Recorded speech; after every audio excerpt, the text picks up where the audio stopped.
ከቴሌ ካርድ መበደር እንዴት ይታያል? ከዚህም በፊት ተነጋግረናል። ይቻላል።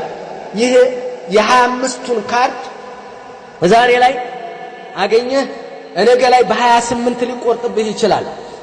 25 ብርና 30 ብር አይደለም የምታወዳደረው።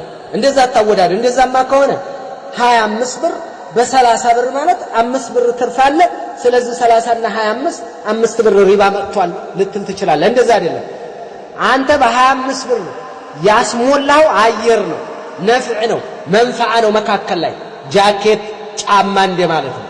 በቃ ተጠቀምክበት አየሩ። የ25ቱን ኋላ ስንት ልትከፍል ማለት ነው? 28 ወይ 30 ልትከፍል ማለት ነው። መካከሉ ላይ 25 ብርና 30 ብር መካከል ላይ ምን አለ? መንፈዓ ጥቅም አለ። ያ ነው ያለው፣ ያ ነው የሚታየው መካከላቸው ላይ አለ።